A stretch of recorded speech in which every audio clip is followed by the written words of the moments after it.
हिमाचल प्रदेश की नई कांग्रेस सरकार द्वारा लिए गए एक निर्णय के तहत निजी अस्पतालों में अब ईएसआई की सुविधा को बंद कर दिया गया है। ईएसआई की सुविधा लेने के लिए अब मजदूरों और फैक्ट्री कर्मचारियों को सरकारी अस्पतालों में ही अपना इलाज करवाना होगा। लेकिन हिमाचल सरकार के इस निर्णय के बाद मजदूर संघ द्वारा इसका विरोध होना भी शुरू हो गया है। मजदूर संघ जमकर इस निर्णय का विरोध कर रहे हैं। ऊना में मजदूरों ने भारतीय मजदूर संघ के बैनर तले अपना विरोध प्रदर्शन व्यक्त किया। मजदूरों के अनुसार सरकारी अस्पतालों में एक तरफ जहां इलाज से संबंधित सुविधाओं का अभाव है, वहीं समय की अधिकता भी लगती है। मजदूरों ने पूर्व की तरह ईएसआई की सुविधा को निजी अस्पतालों में भी दोबारा से लागू किए जाने की सरकार को चेतावनी दी और सरकार द्वारा निर्णय नहीं बदले जाने तक विरोध प्रदर्शन जारी रहने का दावा किया। मेरा नाम जयपाल है। क्या मामला है? जैसा कि आपको पता होगा, प्रदेश सरकार सुक्खू सरकार ने एक आदेश जारी कर जो यहाँ पे ईएसआई कर्मचारी है उनके इलाज के लिए कुछ प्राइवेट हॉस्पिटल को चिन्हित किया था, उनको आज अचानक से रद्द कर दिया गया। अब होता क्या है, उसमें सरकारी अस्पतालों में ही उन्होंने कहा कि जो अभी इलाज होगा सरकारी अस्पतालों में होगा। जो प्राइवेट हॉस्पिटल में क्या होता है, वहाँ पे जो मज़दूर हैं उनका सारा इलाज वहीं से हो जाता है, सारी दवाइयाँ उनकी जांच वहीं से हो रही है। अब जो सरकारी अस्पताल में पता ही है आप लोगों को, ज़्यादातर दवाइयाँ बाहर से लिखी जाती हैं। अब गरीब मजदूर 10,000 रुपये जिसकी तनख्वाह है, वो लाखों रुपयों का इलाज कहाँ से करेगा।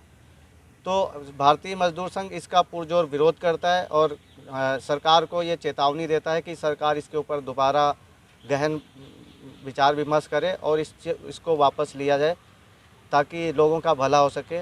और अगर ऐसा नहीं होता है तो भारतीय मजदूर संघ पूरे प्रदेश में आक्रोश रैली निकालेगा। अगर आंकड़े की बात करी जाए तो कितने मजदूर संगठन और कितनी इनकी संख्या है जिन पर ये इफेक्ट पड़ेगा? सर, इसमें देखा जाए तो जितने भी इंडस्ट्री डिपार्टमेंट है उसमें लगभग हर एक फैक्ट्री में 60% वर्कर जो है ईएसआई के थ्रू आता है। जितने भी मजदूर हैं जो लोअर लेवल के, उसमें सफाई कर्मचारी हो गए और बाहर जो आशा वर्कर्स हैं, ये सभी ईएसआई के थ्रू ही आते हैं। तो उन सबको बहुत प्रॉब्लम हो जाएगी अगर ये चीज़ लागू हो गई तो। मेरा नाम आकाश है जी। सर, पिछले कुछ दिनों में ईएसआई की तरफ से जो व्यक्तियों को प्राइवेट हॉस्पिटलों में रेफ़र किया जाता था ना, आज वो एकदम से बंद कर दिए गए इनकी तरफ से। जिसमें कुछ लोग ऐसे हैं जिनका पहले से ट्रीटमेंट चल रहा है, उनको कोई नोटिस नहीं दिया गया, कुछ नहीं दिया गया, उनको सीधा बोल दिया गया कि अब आप प्राइवेट की जगह सरकारी हॉस्पिटलों में अपना ट्रीटमेंट कराओ, जो पॉसिबल नहीं है। कुछ लोग 10,500 वाले हैं, उनका ट्रीटमेंट 1 महीने की दवाई 10,500 की आती है, तो वो अपने घर का गुजारा कैसे चलेंगे।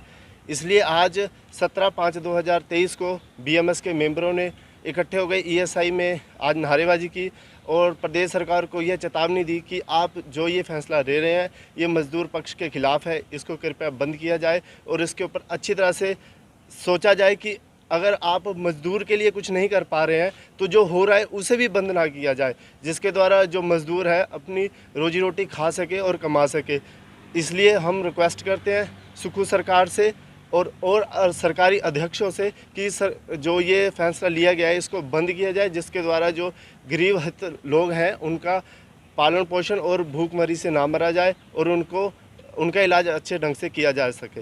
पिछले कुछ समय से जो ईएसआई है, अगर वो दवाई लिखती है उसमें से 2 या 3 दवाइयाँ हमें अंदर से मिलती है, बाकी दवाइयाँ जो हैं वो हमें प्राइवेट मेडिकल स्टोर से लेनी पड़ती हैं।